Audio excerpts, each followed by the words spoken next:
Sierra Bea, Yakuchinga Savi, Tea Didana Romia, Hobio Naya, a season Pulo Toma, Quimpubiro Mubapea. Tirugu Sierra Beaji, a Tutia boy, a Kana, a season Chipare. Adana Rodagri Natonga, Chausen, Tungu. Koza Dagri Tongoya, she said the good Bodwin, Labijo Lee, Senayanella, Natana Segu, Boduni. Everything that you walk among you, Saturn G at the margin, Pianite. Jimba Puzo Ado, Tirugu Sierra Piaji, Tea Puzo, a Kana, a season Pibadi. Nabadi, a season, Namota, that don't in a Kana pulling a Pibare. Nabani, a season, Tirugu Sierra Piaji Tama. Ngaba dila kanyu yane Tirugu Sierra Payajima Davi Dayaga Daikama Aponu A Teyaji Amyasi Tajuam Chipare Nabado season ya Pipitumia Kudukamu Apuzurugu Yesa Tunja Amyat and Puyam Chipare Nabali season ya Davi Dayaga Daikama Yama Sierra Payaji A Tama Buza Flube Wutu Fludam Puzo Yane Ye Aludo Gombula Piayam Chipare Nabanga season ya Tirugu Sierra Payaji, a Tutia Pueroji, Almi Pimia Jango, Boda Dana Seed and Tetu, Don Jay, Nina Piaja, Thamja, Yusu, a Kana good thing and Pibare, Dobadoja Yakujenga Savi, a Jengale Yaushabi Pibadoja, Aluno Paramichi and Bondo, Namo Tata, Don Jay Yusu, a Kana Pulijabazu, Namo Tata. Bhagavado Arahado Dhamma Buddhata Namo Danta Bhagavado Arahado Dhamma Buddhata Namo Danta Bhagavado Arahado Dhamma Buddhata Namo Danta Panama Garawa Akana Pulling Pidi no nobody is season ya. Tirugu Sierra Piaji Dama Ngabadila, can you Jani, Sierra Piaji, Tavi Dayaga Daigama Aponua, Teyaji, Amiazi Teju and Pibadojon, Tirugu Sierra Piaji Pia, Tavi Dayaga Daigama Aponua, Ngabadila Pitna Yani, Teyaji, Amiazi Teju, Piro Mubaya, Chiro, Uga, Yudu, Panja, Leodavadi Pia.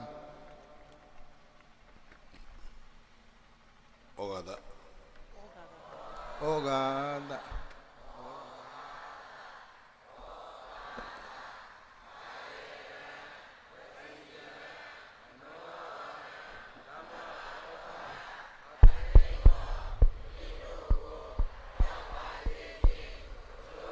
Dembe.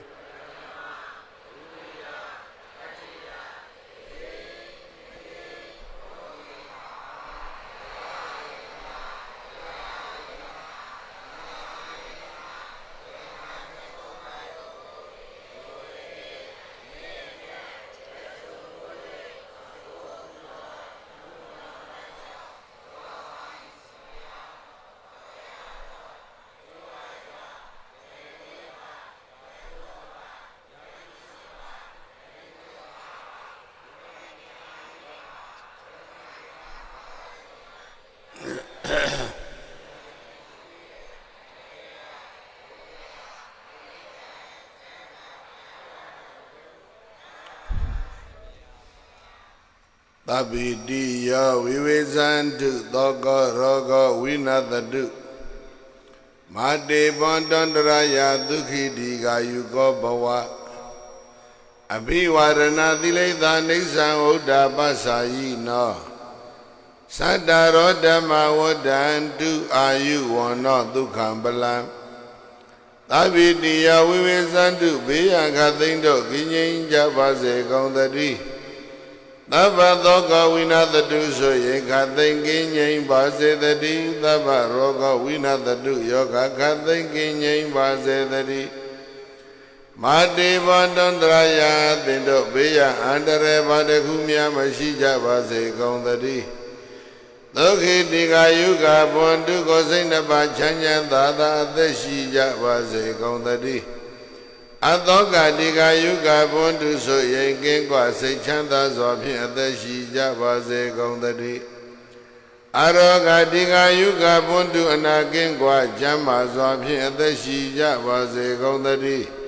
Abhiwarana Dinitha Vyadaya Thanga Yarana Thummaနှင့် မိဘဆရာကိုရှေ့ခိုးသောအလေးအကျင့်ရှိကြပေကုန်သော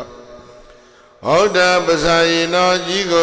န်သောပုဂ္ဂိုလ်တို့ကိုအယောသေးပြုတတ်သောအလေးအကျင့်ရှိကြကုန်သောသေသူတော်ကောင်းပေါင်းတို့မှာအာယုစသက်တမ်းရှိခြင်း၎င်းဝနောစယောအစဉ်ကောင်းခြင်း၎င်းဒုက္ခစာကိုစိတ်နှစ်ပါးချမ်းသာခြင်း၎င်းပလန်စကိုအာညာအားနှင့်ပြည့်စုံခြင်း၎င်းအာရောဇ္ဇအနာကင်းကွာကြမှာခြင်း၎င်းဣတိသောပိစဓမ္မကျွတရားဤငါးပါးတို့သည်နေဆံမြဲမပြတသက်ပါလုံးဝတ္တတုတက်လာသောနေလိုတိုးလာသောရေလိုတနေ့တခြားတိုးတက်စီကားကြပါစေကုန်သတည်း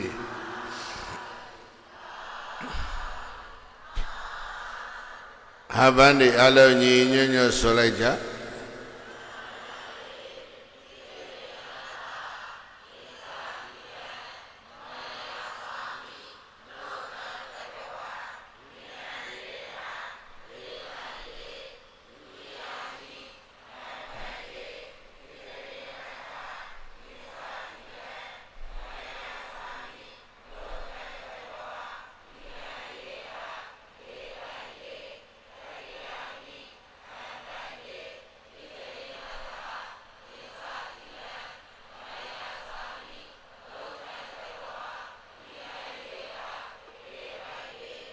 ယမဟာဝဒာမိတံဝတေထ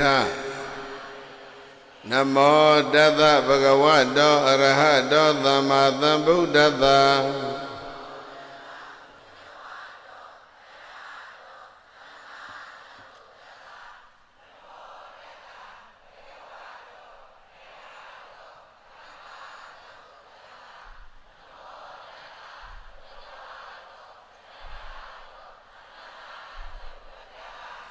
ဗုဒ္ဓံတရဏံဂစ္ဆာမိဓမ္မံတရဏံဂစ္ဆာမိသံဃံတရဏံဂစ္ဆာမိ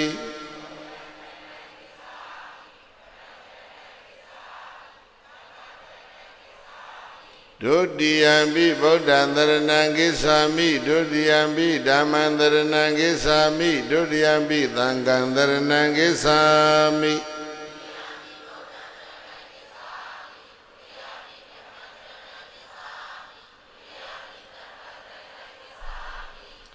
တတိယံပိဗုဒ္ဓံတရဏံဂစ္ဆာမိတတိယံပိဓမ္မံတရဏံဂစ္ဆာမိတတိယံပိသံဃံတရဏံဂစ္ဆာမိ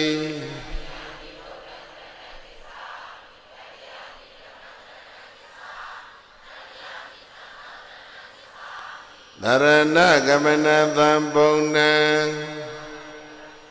ပါဏာတိပါဒဝေရမဏိသိက္ခာပရံသမာရိယာမိအဒိဏဒါနာဝေရမဏိသိက္ခာပရံသမာရိယာမိကာမေသုမိစ္ဆာစာရဝေရမဏိသိက္ခာပရံသမာရိယာမိမုဒ္ဒဝါဒဝေရမဏိသိက္ခာပရံသမာရိယာမိသုရမေရိယမိစ္ဆပမတ္တဌာနဝေရမဏိသိက္ခာပရံသမာရိယာမိ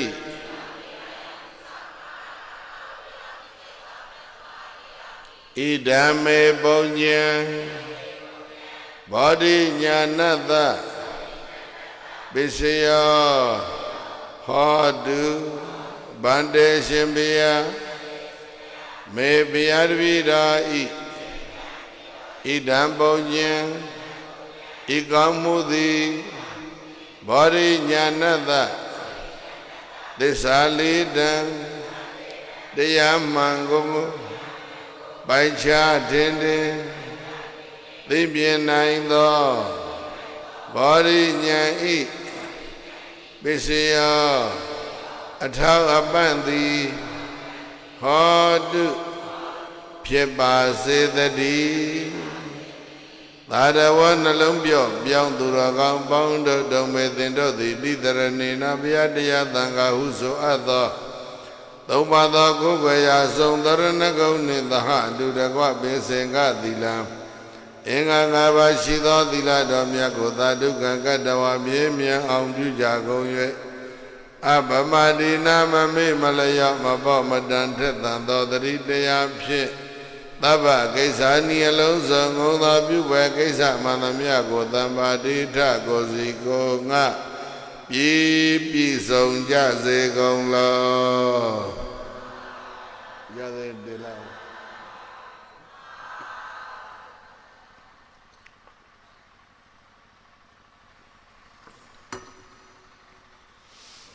အရဟံတရားချက်ခင်သူရစေမြတ်ဓမ္မသဘင်မစခင်မှာ30ဘုံအရာ10မျက်နှာအနန္တစัจ java လာ၌ရှိကြသောအနန္တသတ္တဝါတွေဘေးအခသိကင်းငြိမ်းကြစေဖို့ဆင်းရဲခသိကင်းငြိမ်းကြစေဖို့နှလုံးစိတ်ဝမ်းအေးချမ်းကြစေဖို့မေတ္တာဓာတ်တွေပေါ်လို့ကြရအောင်မေတ္တာဘုရားဘက်ကလေးတွေဘုန်းကြီးတို့ဆိုပေးတဲ့နောက်ကလိုက်ပြီးတော့တစ်ခေါက်စီညီညွတ်ညွတ်ဆိုလိုက်ကြဒီတဲ့အခါမှာသုံးခေါက်စီအလုံးတစ်ပြိုင်နက်တည်းမေတ္တာပို့ကြရမယ်ကိုယ်စိတ်နှပြဘေးရန်ကွာချမ်းသာကြပါစေ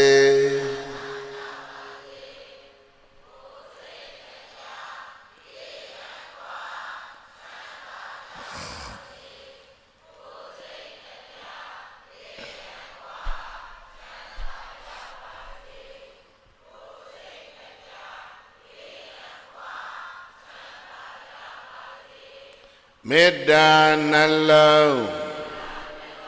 ကိုယ်စီသုံးရွှင်ပြုံးကြပါစေ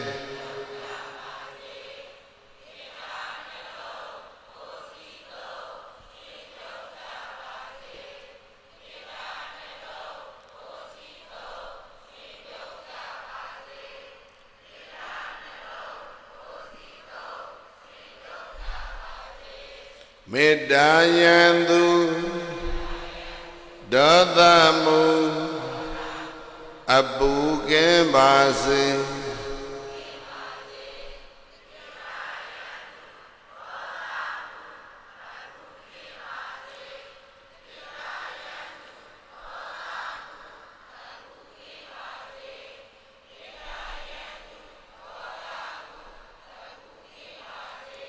မေတ္တာရေစံကိုယ်စီဖြင့်အေးချမ်းကြပါစေ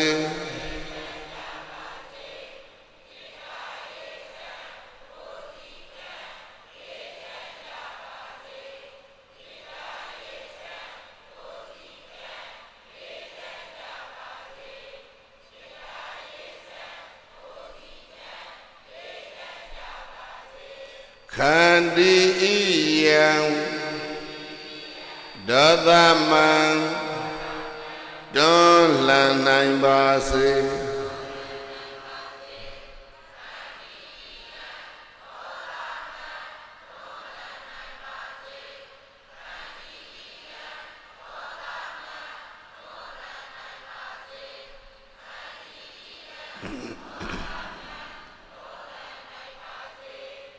ခန္တီနှလုံး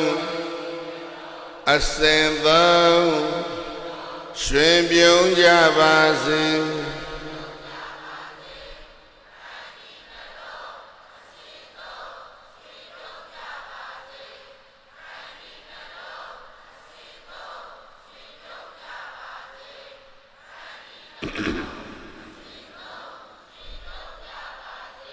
ဓမေတ္တာစွမ်း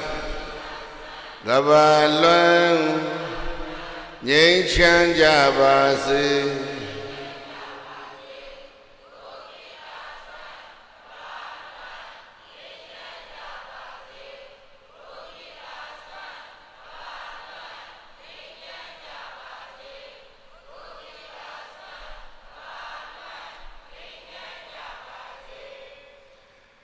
မေတ္တာနိသကရောလောကေသမ္မာပါတုဒုက္ခံကရော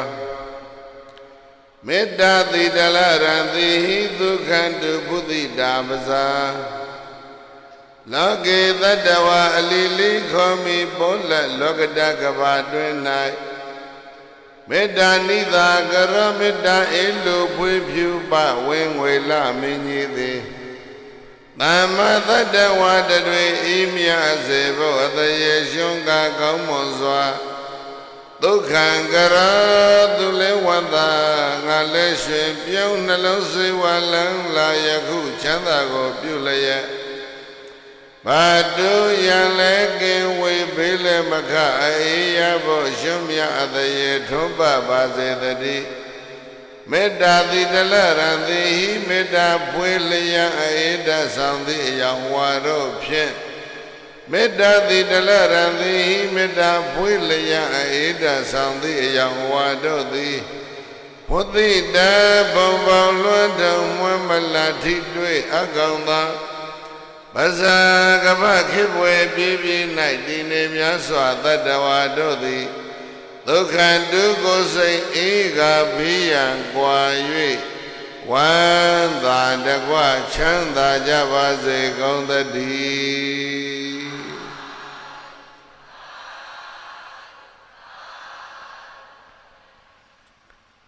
1382ခုဒိုရလည်းပြီးရော4ရက်ညကြကာလ9နာရီမိနစ်30အချိန်မှစတင်လို့ဧရာဝတီတိုင်းဝါခေမမြို့နယ်စက်ထုံးရွာဆင်ကျင်းပါတဲ့သီရကုဓမ္မသဘင်ကိုအခုကမေတ္တာသီတာမေတ္တာပရဏာနဲ့စတင်ဖွင့်လှစ်ပါပြီဓမ္မသဘင်ပွဲသို့အခက်ရောက်ရှိလာကြကုန်သောတရားချစ်ခင်သူတော်စင်ပရိသတ်အပေါင်းတို့နှင့်တကွ30ဘုံအရာ10ပြည့်နာအနန္တစัจ java လာ၌ရှိကြကုန်သောအနန္တသတ္တဝါတွေဘေးအခတ်သိကင်းငြိမ်းကြပါစေဆေယအခတ်သိကင်းငြိမ်းကြပါစေနှလုံးစိတ်ဝမ်းအေးချမ်းကြပါစေလို့မေတ္တာဓာတ်တွေဖြန့်ဝေပြီးတော့ဓမ္မသဘင်ကိုစတင်ဖွင့်လှစ်ပါပြီဓမ္မသဘင်စတင်ဖွင့်လှစ်ပြီးတော့ကြေညာတဲ့အချိန်ဟာဘုန်းကြီးရဲ့နာရီမှာ9နာရီနဲ့18မိနစ်လောက်ဘုန်းကြီးတို့နာရီရောက်သွားတယ်တကမောတန်းနှိုးဆော်တဲ့ကရင်တရားပွဲပေါ့ဟုတ်လားအလုံးကရင်မြို့သားမြို့သမီးတွေများကြတယ်နော်အဲ့တော့ဘုန်းကြီးတို့နားလည်လွယ်အောင်ဘုန်းကြီးတို့ပြောပြဘာပြောမလဲဆိုလို့ရှိရင်တရားရဲ့ခေါင်းစဉ်သက္ကပညာဘုန်းကြီးပြန်ဖတ်မယ်သက္ကပညာအလုံးဖတ်စားအေးသက္ကဆိုတာကတရားမဲပညာဆိုတာကမေးခွန်းတရားမင်းကမြတ်စွာဘုရားကိုမေးတဲ့မေးခွန်းမေးခွန်းပေါင်းအလုံး14ခုရှိတယ်အဲ့ဒါဒီတော့ဒီကနေ့ဒကာမသန်းတို့ရဲ့ကရင်တော်မှာဘုန်းကြီးတို့မေခွန်း14ခုလုံးမဟောဘူးမေခွန်း9ခုတဝက်ဟောထားခဲ့နောက်တစ်ခါတဝက်ဟောဖို့ခြံထားလိုက်ဟုတ်လားဒကာမောင်သားမေစားချုပ်ထားတယ်တခါအေးဘာပညာရဲ့ဟိပြန်ပြောစမ်းအတိပ္ပယ်ကတရားမေခွန်း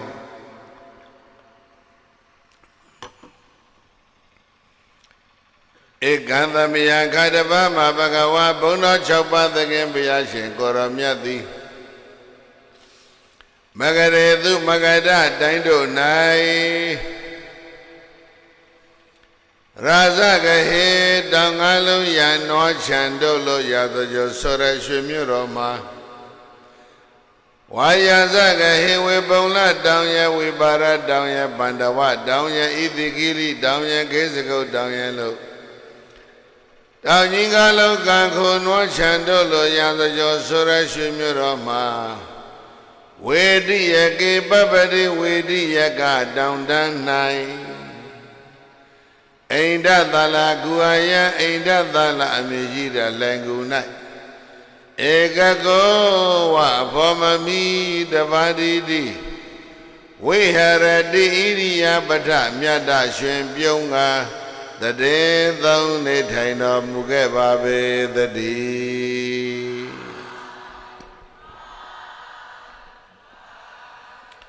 ဘောနာ၆ပါးသခင်သဗ္ဗညောဘုရားရှင်ကိုရောမြတ်မဂ္ဂတတိုင်းရဲ့မြို့တော်ရာဇကြုံမှာဘာတိုင်းရဲ့မြို့တော်ဘယ်မှာတဲ့ဟိမဂ္ဂတတိုင်းဘာမြို့တော်မှာရာဇကြုံမှာရာဇကြုံမြို့ရဲ့အနေထားကတောင်ကြီး၅လုံးဝိုင်းနေတယ်ဝေပုံလတောင်ရဲ့ဝေပါရတောင်ရဲ့ပန္တဝတောင်ရဲ့ဣတိကိလိတောင်ရဲ့ခေစကုတ်တောင်ရဲ့တို့တောင်ကြီးပဲနှလုံးဘာတောင်သိတယ်ကိုပြေးသားကိုသိပြီးသားဘာပဲပြောရှေ့ပြောတော့နောက်ကမေ့လိုက်တယ်ဆိုတော့တို့ကနားလိုက်တယ်အဲဒါကြောင့်နောက်နေ့ကလည်းဓာထဟောရင်ရတာပဲရှေ့မဆက်ဖဲနဲ့ဟုတ်လားပရိသတ်အတွက်တရားထပ်တယ်ဆိုတာမရှိဘူးဘာကြောင့်လဲပြောပြကိုမေ့သွားတာပဲဝေပုံလတောင်ရဲ့ဝေပါရတောင်ရဲ့ပန္တဝတောင်ရဲ့ဣတိကိလိတောင်ရဲ့ပြီးတော့ဂိဇဂုတ်တောင်တောင်ကြီး၅လုံးဝိုင်းနေတယ်အဲ့ဒီမြို့ထဲမှာတောင်ဝိုင်းနေတဲ့မြို့ထဲမှာဘုရားနေတာမဟုတ်ဂိဇဂုတ်တောင်ဆိုတာကအရှိတွေ့တဲ့အဲဂိဇဂုတ်တောင်ကိုကျော်ပြီးတော့အပြင်ထွက်လိုက်လို့ရှိရင်ဝေဒိယကတောင်တန်းဂေဇဂုတ်တောင်တန်းကိုကျော်ပြီးတော့အရှိထွက်လိုက်ရင်ပြော့ပါတောင်တန်းလေဝေဒိယကအလုံးပြန်ပြောဟိတောင်တန်းလေးတစ်ခုရှိတယ်ဝေဒိယကဆိုတဲ့အဓိပ္ပာယ်ကအဲ့ဒီတောင်တန်းမှာပေါက်နေတဲ့သစ်ပင်တွေကကြက်လွန်းလို့မင်းတို့ဆက်ထုံးရွာတွေကဝါးတွေလိုပဲပေါ်လောင်လေးတွေစီးထားသလိုပဲနော်ဘေးအကိုင်းအခက်မထွက်နိုင်ဘူးပင်လေးတွေကဝါးပင်လေးတွေလိုဖြစ်ပေါ်လောင်နဲ့တူသောပေါ်လောင်နဲ့ထောင်ထားသလိုဖြစ်နေသောသစ်ပင်တွေစီးနေတဲ့တောင်အဲ့ဒါကိုဝေဒိယကတောင်ခေါ်လိုက်အဲ့ဒီတောင်တန်းထဲမှာမှလှိုင်ကူကြီးတစ်ခုရှိတယ်အဲ့ဒီလှိုင်ကူကြီးကိုလှိုင်ကူရဲ့အပေါက်ဝမှာနဘဲပင်ပေါက်နေတယ်တဲ့လှိုင်ကူပေါက်မှာပြောနဘဲပင်ကိုပါဠိလိုခေါ်တာအိန္ဒသာလခေါ်လိုက်ကြအိန္ဒသာလလှိုင်ကူအဲ့ဒီထဲမှာဘုရားတပါးတည်းနေတယ်အဲ့ဒါနေရာနေထားလေးကြည့်ထားဧကသမယခါတပမဘဂဝါဘုံတော်၆ပါးသခင်ဘုရားရှင်ကိုရောမြတ်သည်ပရာဇဂဟေတောင်ငါလုံးကခိုနွားချံတို့လိုရာသကျော်ဆိုရရွှေမြို့တော်မှာဝေဒိယကေပပတိဝေဒိယကတောင်တန်း၌ဘာတောင်တန်းတဲ့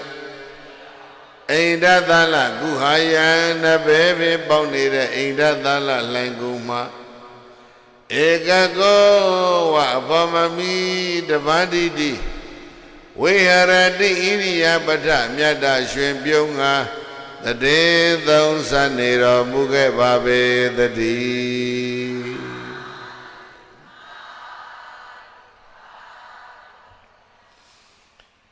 ရာဇကျော်ရှိပဲဝေရိယကတောင်တန်းကအိန္ဒသရလှိုင်ကူမှာမြတ်စွာဘုရားနေတယ်အတိမေကတော့ဒါပါပဲသို့တော်လည်းပဲပါဠိတော်ဒီ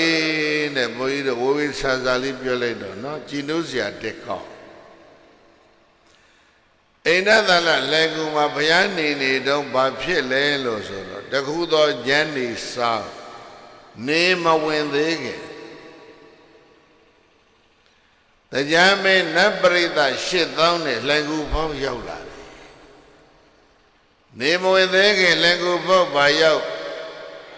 တရားမင်းနောက်ကနောက်လိုက်နောက်ပါဘယ်လောက်ပါလဲ8000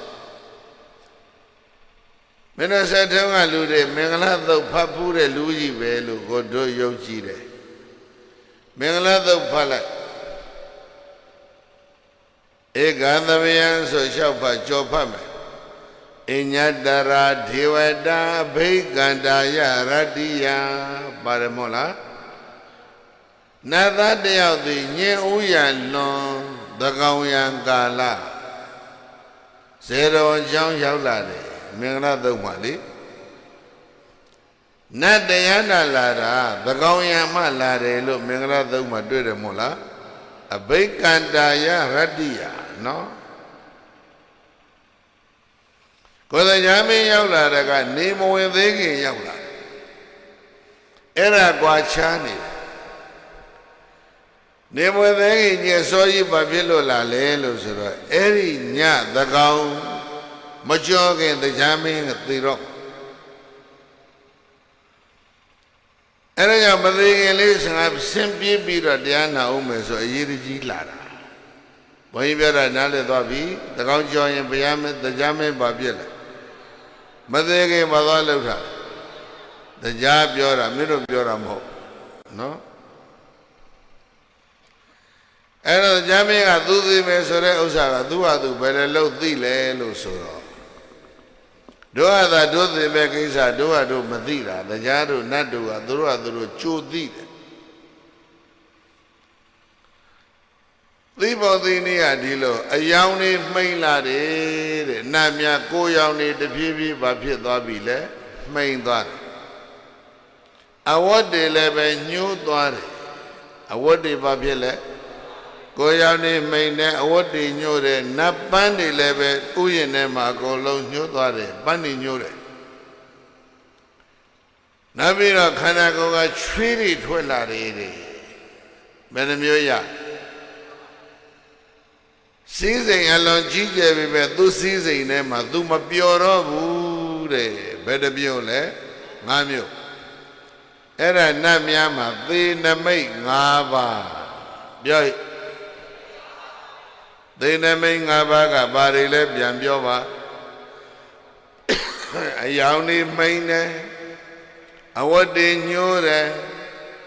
ပန်းတွေညှိုးတယ်ချွေးတွေထွက်တယ်နတ်စည်းစိမ်ကြီးကျယ်ပြီပဲဘာဖြစ်လဲမပြောတော့ဘူးဒုစရတော့ကခုအယောင်လဲမမေဘူးမိတွေလင်းကုန်နေတာပဲဟုတ်တယ်မဟုတ်လားချမ်းလွန်းလို့ကိုင်းကြီးထဲမှာချွေးရလဲထွက်เสียအကြောင်းမရှိဘူးဒီလိုပေါ့လားဒီမှာပါလဲစက်ကူပန်းနေဆိုတော့ညှိုးเสียအကြောင်းမရှိတော့ဘူးမောင်တန်းလောက်ထားတာအဲ့ဒါမင်းတို့တော့သေးကိုမသေးတဲ့လူတွေပဲတရားကအဲ့ဒီနမိတ်၅ပါးထင်တော့သူ့ဟာသူကြည့်တယ်ငါသေတော့ဘယ်ချိန်သေးမလဲသူ့ကိုသူတွက်တယ်တွက်လို့ရတယ်တရားပြောတာတကောင်မကြောခင်သိမှာသိပြီးရင်ငါတရားမင်းပြန်ဖြစ်ပါအောင်မလားမသေးကြဘူးအဲ့ဒါစိတ်ပူသွားတာတကောင်ကြောရင်သိမယ်သိပြီးရင်တရားမင်းပြန်ဖြစ်မလားဖြစ်မဖြစ်မသေးကြဘူးယောဂပွဲကနီးလာပြီယောဂပွဲအတွက်ပြန်ရတော့မယ်နောက်တစ်ချိန်ယောဂပွဲကအမတ်မပြန်ဖြစ်ပါအောင်မလား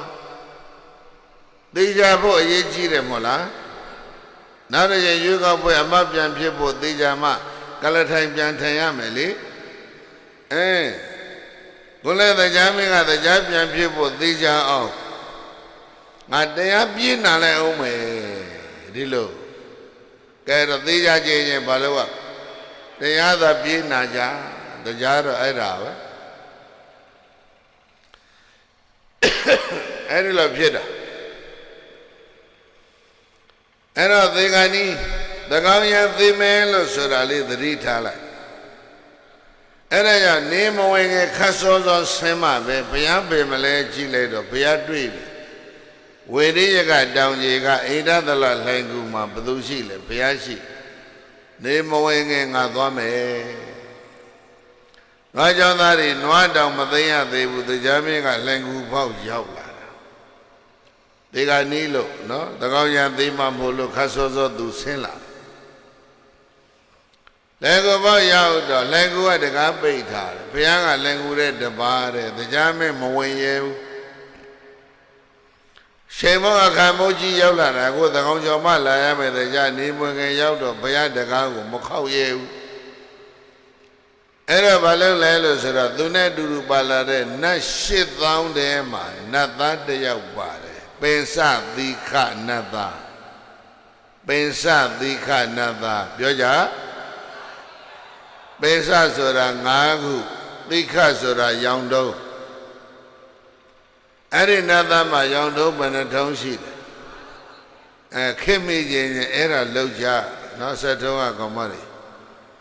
ကိုယ်ရောင်တုံးပြောက်ပြီးကောင်းမှာအကုန်ဖျို့ဖျဲဖြစ်ကုန်တာဘာဖြစ်မှကိုမသိနော်ရောင်တုံးကိုမရှိတော့ပင်စသီခကရောင်တုံးလေး9တုံးနဲ့စောင်းတီးတော်ခေါင်းတဲ့နတ်သားအောက်ရှိသည်မဲ့လို့ပဲဘေလူဝနတ်ဆောင်ဆိုတာကိုတီးတယ်မြတ်စွာဘုရားစီမကြမကြသူသွားတယ်အဲ့ဒါကြောင့်ဘုရားနဲ့ယဉ်နှီးနေတယ်အဲ့ဒီနတ်သားကဒီပွဲမှာသူပါလာတယ်တဲ့အဲ့ဒါတရားကအားရှိသွားတယ်ငါမသွားရဘူးပစ္စသိကအရင်လှုပ်မယ်ဟေကပစ္စသိကသွားမင်းလိုင်ကိုတဲ့မဲအရင်မင်းဝင်သွားတရားမင်းလာတယ်ဆိုတာမင်းမြတ်စွာဘုရားကိုရှောက်လိုက်ကွာသတင်းပေးလိုက်ကွာရပိစသိခနတ်သားကကောင်းပါပြီဆိုတော့စောင်းလေးပိုက်မတ္တထသူအရှင်သခင်တရားမင်းကိုနောက်ပြန်လှည့်ပြီးတော့ဟောစစ်သားအရာရှိငယ်ငယ်ကအရာရှိကြီးကြီးကိုနောက်ပြန်လှည့်ပြီးတော့ဆလံပေးသလိုပေါ့လေအယုသေးပေးသလိုတရားမင်းကိုသူကအယုသေးပေးဖို့နောက်ပြန်လှည့်လိုက်တာအဲ့ဒီမှာတွေ့သွားတယ်ဘာတွေ့လဲလို့ဆိုတော့တရားမင်းရဲ့မိဖုရားကြီး4ယောက်အနားမှာသူ့ရည်စားနတ်သမီးပါလာတရားမင်းကလည်းမိဖုရား4ယောက်ရှိတယ်အဲ့ဒါကြောင့်တရားပြန်ဖြစ်ရှင်တာမှတ်ထားဆက်ထုံးတရားမသေးခြင်းမူသိရင်ဘာဖြစ်မလဲအဲ့ဒီ4ယောက်သူများကောက်သွားရင်ဒုက္ခလေကလထိုင်ပြန်မရရင်သူစနေမရ4ယောက်ကိုသူပြန်ယူသွားမှာအဲ့ဒါတရားသိပြန်ဖြစ်ရှင်တာအဲ့ဒါကြောင့်ငါသောတရားနာမယ်ဆိုရပြီးတော့အခုလည်းကိုပေါ့ရောက်နေတော့ရှေးမှန်ကျဲကရှေးပြေးဖြစ်နေပစ္စတိကကိုလွတ်တော့ကောင်းလာပါပြီသူဝင်ပြောမယ်ဆိုအလှမ်းပြန်နောက်ပြန်လဲအယူသေးလဲပေးလိုက်ရောမိဖုရားကြီး4ယောက်နားမှာဘာတွေ့တယ်သူ့ရည်စားသူရိယဝိသသာတဲ့နတ်သမီးအဲ့ဒါတော့တွေ့တယ်အဲ့ဒီသူရိယဝိသသာနတ်သမီးကတိမ်ပရုနမင်းကြီးရဲ့သမီးသူကြိုက်လို့စောင်းတဲ့တီတီသခင်ဆိုပြီးတော့ရေးစားလှဲ့ပြီးတော့လူပြိုလှဲ့ဖျားရောက်နေတာကြာလာပြီမအောင်မြင်ဘူးဒီမှာတော့ခွင့်ရင်ရပြန်မဟိဆိုပြီးတော့ရေးစားလည်းလှမ်းပြီးတော့မျက်စာပြစ်လိုက်သေးတယ်တရားမင်းလည်းအယုတ်သေးပြစ်လိုက်သေးတယ်စောင်းပိုက်ပြီးတော့လှန်ကူထဲဝင်သွားတာနတ်ပရိသတ်ကဘလောက်ပါလာလဲ8သောင်းအဲ့ဒါလှန်ကူထဲဝင်သွားမြတ်စွာဘုရားကိုရှစ်ခိုးပြီးတော့တရားမင်းလာတဲ့အကြောင်းကိုမလျှောက်ဘူးအဲ့ဒီကောင်လှုပ်နေတာစောင်းလေးပိုက်ပြီးတော့မြတ်စွာဘုရားတပည့်တော်စောင်းသခြင်းလေးနဲ့ပူဇော်ပြရစေဆိုပြီးတော့စောင်းတိသခြင်းဆိုပြီးတော့ဘုရားကိုပူဇော်နေတာသူကအချိန်ဆွဲနေတာဝန္တေတေပိတရံပတ္တိဒိဗရံသူရိယဝိသသေစောင်းသခြင်းကဘာတွေတိလဲလို့ဆိုတော့သူကြီးစားသူရိယဝိသသနတ်သမီးရဲ့အလှအပတွေကိုဖွဲ့နှွယ်ထားတဲ့သခြင်းဖြစ်အဲ့တော့သူရိယဝိသသနတ်သမီးအလှပတွေဖွဲ့ပြီးတော့တအားကုန်ကြီးဆိုးနေတော့ အပြင်ဘက်မှာရှိနေတဲ့တရားမင်းကတော်တော်စိတ်တူသွားပြီဒီကသူငါကိစ္စမပြောဘူးသူကိစ္စသူလုပ်နေတယ်နားထောင်တဲ့ပရိသတ်ဘယ်လောက်လဲမင်းတို့ဆက်ထုံးမှာနားထောင်တဲ့လူ8000ရှိရလားမရှိရင်စောင်းမတီးဘူးရှိရင်ငါစောင်းလေးတီးလိုက်အောင်စောင်းတဲ့ချင်းကသူရိယဝိသတာရဲ့အလှဘွဲတွေအဲ့ဒါတီးပြီးတော့ဘုရားပူဇော်တယ်ဘုရားနန်းထောင်တယ်မကန့်ကွက်ဘူးမြတ်စွာဘုရားမကန့်ကွက်တာကဘာလဲလို့ဆိုတော့အဓိပ္ပာယ်ရှိတယ်တရားမင်းကသေကံဤလို့စိတ်ပူးနေတယ်မို့လားပူပန်နေတဲ့စိတ်နှလုံးကိုစောင်းသက်ခြင်းလေးနားထောင်ပြီးတော့အေးချမ်းပါစေပေါ့အဲ့လိုဘုရားကရည်ရွယ်ပုံရတယ်ခွင့်လွတ်တာတဲ့စောင်းသက်ခြင်းတိအဲ့တော့ကာမဂုဏ်သခြင်းခန္ဓာပုတ်တီးပြီးတော့မှဘုရားအကြောင်းတရားအကြောင်းသံဃာအကြောင်းပါတဲ့သခြင်းခန္ဓာပုတ်ဆက်တီးတာအာနန္ဒရှင်ဘယ်နှပုတ်လဲ14ပုတ်တော်တော်ရှိရှိကြီးလှုပ်နေတဲ့ဒီလူဟာဒီနတ်သားအဲ့တော့ချင်း14ပုတ်ဆုံးတော့မပြီးသေးဘူးမြတ်စွာဘုရားကစကားပြောတယ်ဂဒပါဏသံယုလားဣမဂါထာဟဲ့ပင်စသိကဘိတ္တချင်းနေဘယ်တော့ရေးထားလဲတိမ်ပရုနမင်းကြီးရဲ့အိမ်ရှိမှာရေးစားတိမ်ပရုနမင်းကြီးရဲ့သမီးဒုရိယဝိသတာကိုကြိုက်လို့သွားပြီးတော့အိမ်ရှိစောင်းတိညအဲ့ဒီတုန်းကတည်းကတပည့်တော်ရေးထားတာဘုရားအဲ့ဒါပြောမြတ်စွာဘုရားကပြီးတော့ချီးမွမ်းသေးတယ်သချင်းတန်ကလည်းစောင်းတန်ကိုမကြော်ဘူးစောင်းတန်ကလည်းသချင်းတန်ကိုမကြော်ဘူးဂီတကလည်းပဲအဆိုကလည်းပဲအတီးကိုမကြော်ဘဲနဲ့ဆိုတဲ့အတီးလိုက်လျောလိုက်တာမြတ်စွာဘုရားကချီးကျူးသေးတယ်တရားကချွေးတီးတီးပြန်နေပြီဒီကောင်ငါကိစ္စမပြောဘူးသူကိစ္စသူလုပ်နေတယ်ဒုရိယဝိသတာကလည်းနောက်ကနေကျင့်နှံလို့ငါကြီးစားကဘုရားရှိငါဂုံတရင်နေပြောတယ်ပေါ့သုံးကြီးစားရဲ့ဂုံတရင်ကဘုရားရှိမှပြောတယ်နတ်ပရိသတ်ဘယ်နှသောင်းကြား8000လည်းကြားရတယ်ဆိုတော့ဟူကြီးစားကလည်းပွဲထဲမှာသူပေါ်ပူလာပြစ်မသွားဘူးလားအဲ့ဓာတွေသူတို့နှစ်ယောက်ခွင့်အေးယူနေကြတော့တရားသေးကနှီးမှာအဲ့ဒါတွေပြည့်စုံသွားတော့မှတရားမင်းလာကြောင်းဘုရားလျှောက်တော့မြတ်စွာဘုရားကတရားဝင်းစေပရိသတ်ဘယ်လောက်လဲဟိ8000လှန်ကူတဲ့အကုန်လုံးဝင်လို့ရတယ်တဲ့လှန်ကူကြီးကျေသွားတာလားနတ်ခန္ဓာကိုယ်တွေသေးသွားတာလားအကြိုက်သလိုစဉ်းစားအကုန်လုံးလှန်ကူတဲ့အကုန်ရောက်သွားတယ်အဲ့ဒီမှာတရားမင်းကမြတ်စွာဘုရားကိုလက်အောက်ချီမောပြီးတော့ရှ िख ိုးတော့မြတ်စွာဘုရားကတရားမင်းနှလုံးစိတ်ဝမ်းအေးချမ်းပါစေတရားမင်းကိုမေတ္တာပို့တရားရင်နဲ့တော်တော်လေးသက်သာရာရပြီးတော့မှတရားမင်းကမြတ်စွာဘုရားကိုမေးခွန်းနေမေးတာအဲ့ဒီမေးခွန်းပေါင်းအလုံး14ခုရှိတယ်ခုတော့9ခုပြောကိသယောဇနကောမာရိတဒေဝမနုဿသုရဏကကန္တပယေစင်ညေတန္တိပုထုကာယဒေအဝေရအတ္တနာအသပတ္တအပြပိစ္ဆဝိဟရေမှုအဝေရိနောဗာဏိမဂဝဘုံတော်ကြည်တော်မူသောအိုမြတ်စွာဘုရားဒေဝါစနတ်တို့သည်လည်းကောမနုဿာစလူတို့သည်လည်းကောသူရာစသူရာတွေလည်းပဲကန္တပါစကန္တပါနတ်တို့သည်လည်းကောမယံငါတို့တွေအဝေရာဘေးရန်မရှိပဲနဲ့အတ္တတပြစ်ဒဏ်နေကင်းပြီးတော့အသပတ္တနှိစ္စကလူရန်သူမရှိပဲနဲ့ဝိဟရာမနေရပါလောကုံနေရပါလောကုံဤလို့ဗဒ္ဒနာကရုံတိဆူတောင်းခြင်းပြုကြတယ်ဗျာ နတ်ဒီနဂါရီကလုံးနေဂုံမနေရက်ခိုက်ဒီကန္တပါရီအကုန်လုံးဘေးရန်ကင်းကွာချမ်းသာစွာနေရပါလို့ဤသို့အမြဲတမ်းဆုတောင်းတယ်ပန္နာတာပေမဲ့လို့ဒီတို့နတ်တို့သည်အသူရာတွေကနဂါရီကလုံးနေဟာသဝေရဘေးရန်နေများပြီးတော့သဒန္တာပြစ်ဒဏ်နေသင့်ပြီးတော့သတ္တပါဒံနှိစ္စကလေးရန်သူတွေပွားပြီးတော့မှဝေရဏိနေကြတယ်ဗျာဘေးရန်ကင်းကွာချမ်းသာစွာနေရပါလို့ဤလိုပဲလိုပဲဆုတောင်းစေကမူဘေးရန်နေသင့်ပြီးတော့နေကြရတယ်အဲ့ဒါဘာကြောင့်လဲ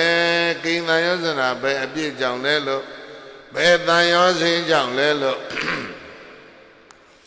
သေကဒေဝရမိရဏတေကောစွာရဇာမိတိဘဂဝန္တဘုံတော်၆ပါးသခင်ဘုရားရှင်ကိုရောမြတ်ကို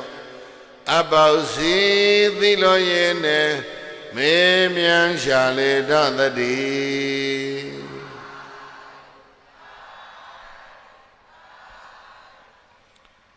နတ်တေနဂါရီကလုံးနေဘလူတွေအကုန်လုံးဘေးရန်ကင်းကွာချမ်းသာစွာနေရပါလို့ဤလိုဆုတောင်းကြတယ်ဘုန်းကြီးတို့ပရိသတ်လည်းပဲဒီလိုပဲဘေးရန်ကင်းရပါလို့ဤလိုဆုတောင်းဘုန်းကြီးတို့ပရိသတ်လည်းပြုနေတာပဲမဟုတ်လားမေတ္တာပို့လိုက်ရင်သဗ္ဗေတ္တအဝေရာဟွန်တုကနောက်မှနော်တတ္တဝအလုံးဘေးရန်ကင်းပါစေကနောက်မှအာဝေရဟောမိကျွန်ုပ်ဘေးရန်ကင်းရပါလို့ဤကရှေ့ကဒီလိုမဟုတ်လားအလုံးဘေးရန်ကင်းဖို့ယူဆုတောင်းနေတယ်ကင်းအောင်ကင်းမကင်းဘူးနော်တမျိုးမျိုးနဲ့တဲ့အကုန်လုံးဘေးရရန်နေဓာတ်နေအကုန်သိနေတာနည်းနည်းရှာပနေဘေးရန်ကင်းกว่าချမ်းသာစွာနေရပါလို့ဤလိုပဲလည်းပဲဆုတောင်းဘေးရန်မကင်းဘူးအဲ့တော့ဘေးရန်နေသိနေတာဘာကြောင့်လဲတရားမင်းမြတ်စွာဘုရားကိုဒါစမေးတယ်နည်းနည်းရှာပနေအဲ့တော့တရားမင်းရဲ့မိကွန်းကလောကကြီးဘေးရန်သိနေတာဘာကြောင့်လဲဒါပဲမဟုတ်လားအဲ့ဒါမှတ်တာဘုရားဖြေလိုက်ဣဒာမေစရိယသံယောဇနာကောဒေဝနာမိန္ဒဒေဝမနတသုရဏကကတ္တမယေစိညေသန္တိပုထုကာယတေသဝေရသတ္တန္တသတ္တပတ္တသဗ္ဗယပစ္စာဝိရန္တိသဝေရိနောဒေဝနာမိန္ဒနတ္တကိုစုရတဲ့တကတရားမေဣဒာမေစရိယသံယောဇနာဣသာနဲ့မစ္စရိယဆိုတဲ့ဒီတရားနှစ်ပါးကြောင့်ပြောရပါနဲ့ပါလဲဣသာနဲ့မစ္စရိယဘာနဲ့ပါရှပနက်ရှိလုပ်ပေးပါဣသာဆိုတာကကိုပိုင်နဲ့သူရဘသူ့ဟာသူပိုင်နေတာကိုကိုကမကျေနပ်ကာဒဇင်ကနေ20ကနေ30တဲ့အိမ်ကနေတိုက်အဲ့တော့သူတစ်ပါးကြီးပွားတိုးတက်သွားတာကိုကြည့်ပြီးတော့ကြားပြီးတော့မချေမနှက်ဖြစ်နေတာကပါတယ်လေဣဒ္ဓခေါ်သူတစ်ပါးရဲ့ကြီးပွားတိုးတက်ဖြစ်ထွန်းအောင်မြင်မှုတွေကိုလက်မခံနိုင်တဲ့သဘောဟာမလဲဣဒ္ဓအဲ့ဒါဘေးရန်များခြင်းရဲ့အကြောင်းမိမိကိုယ်တိုင်မိမိကံနဲ့ဉာဏ်နဲ့ဝရိယနဲ့ရထားတဲ့ကိုယ့်ရဲ့ပိုင်ဆိုင်မှုတွေရှိဝဥစ္စာတွေလေယာမီအိုအိမ်တိုက်တာစပါးစီဆန်းရွှေငွေဘာလို့မှဝေမပေးနိုင်ဘူးဆိုတာကဘာလဲလဲမစ္စရိယအလနာလျောမှတ်တာအိမ်သာကသူတစ်ပါးအပေါ်မှာမကျေနပ်တာမစ္စရိယကကိုယ်ဥစ္စာဝေမပေးခြင်းတာအဲ့ဒါကိုပိုင်တာကိုဘယ်သူမှရှယ်ရမလုပ်ချင်အဲ့ဒီအိမ်သာမစ္စရိယတရားဒီနှစ်ပါးဟာကဘာမှာဘေးရန်များခြင်းရဲ့အကြောင်းပဲဣဒာမစ္စရိယသံယောဇနာမနာလိုခြင်းနဲ့ဝတ္တောခြင်းဆိုတဲ့ဣဒာမစ္စရိယတရားဒီနှစ်ပါးကြောင့်ဒေဝဆနတ်တို့သည်၎င်းမနုဿသလူတို့သည်၎င်းသဝေရာဘေးရန်နေများပြီးတော့သဒန္တာနှိစ္စတဲ့ပြစ်ဒဏ်တွေခံကြရပြီးတော့သတ္တပါဒယံသူတွေဝိုင်းပြီးတော့ဝိဟရန္တိနေကြရတယ်လို့သတ္ထနတ်လူတော်ဆရာမြတ်စွာဘုရားကိုရောမြတ်ကသက္ကသဒေဝနာမိတ္တသနတ်တေကိုဆွေရသောတရားမင်းရဲ့ပညာမေခွန်းကိုဗျာကရောတိဆုံဆိုင်မရှိဟုတ်တိုင်းမှန်စွာ ဖြေချတော်မူလိုက်ပါပေသတည်း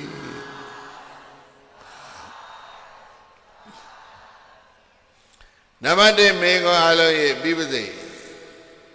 ကမ္ဘာလကကြီးဘေးရန်နေဘာကြောင့်များသလဲဣဒ္ဓမစ္စရိယတရားကြောင့်ဘာကြောင့်လဲဒီနေ့ကမ္ဘာမှာလမ်းကြည့်လေနော်တရုတ်ကွန်မြူနစ်ဆိုတာအလွန်ဆင်းရဲတဲ့ဘဝကနေခုကမ္ဘာမှာထိပ်တန်းစီးပွားရေးနိုင်ငံကြီးဖြစ်သွားပြီမဟုတ်လားထိပ်တန်းစီးပွားရေးနိုင်ငံကြီးဖြစ်သွားတော့အနောက်ဘက်ကအရင်ရှင်နေအင်္ဂလိပ်အမေရိကန်တွေကမချေမနှက်ဖြစ်ကြတယ်အဲ့တော့သူတို့နှစ်ယောက်ကမ္ဘာမှာစီးပွားရေးနိုင်ငံကြီးနှစ်ခုရဲ့ပြိုင်ဆိုင်မှုကြားမှာနော်အလုံးခံနေကြရတယ်အမေရိကန်ကကြက်ကန်လက်တရုတ်ကကြက်ကန်လက်ကမ္ဘာမှာနောက်တစ်မျိုးပြောမယ်ဆိုလို့ရှိရင် capitalist ကအကြက်ကန်လိုက် socialist နဲ့ communist ကကြက်ကန်လိုက်အဲ့ဒီကြားမှာဆေးရတဲ့နိုင်ငံတွေအကုန်လုံးခံကြရတယ်စစ်တွေဖြစ်လဲပဲသူတို့ကစဖြစ်တာအဲ့ဒါအိဒါနဲ့မစ္စရိယကိုဥစ္စာဘယ်သူမှဝေမပေးချင်တာကမစ္စရိယသူ့ဟာသူချမ်းသာနေတာကိုမကြည်မနှက်ထိုင်ဖြစ်နေတာကဘာလဲလဲအိဒါအဲ့ဒီနှစ်ခုပွားရင်ကဘာမှာတိုးပွားရင်ဘေးရန်များပြီလို့မြတ်စွာဘုရားတရားကိုဖြည့်တယ်အဲ့ဒါတရားကနောက်တစ်ခုတက်လာတယ်ဧသမစ္စယံကောမာရိသာဂိဏိဒါနဂိသမုဒယဂိဇာတိကဂိပဘဝံမာရိသာစီယံခြင်းကင်းတော်မူတဲ့အိုးမြတ်စွာဘုရားဧသမစ္စယံဧသမစ္စယတရားဒီနှစ်ပါးဟာဂိသံယောဇနာဘာကြောင့်ဖြစ်တယ်လဲပရိသတ်ရဲ့ဧသမစ္စယတရားဒီနှစ်ပါးဘာကြောင့်ဖြစ်တယ်လဲအဲ့ဒီလိုသေကောဒေဝနာမိတော်နတ်တွေကိုဆိုရတဲ့တရားမင်းကဘဂဝန္တမြတ်စွာဘုရားကိုအပေါစီသီလောရေနဲ့မေးပြန်ရှာလေတော့တည်း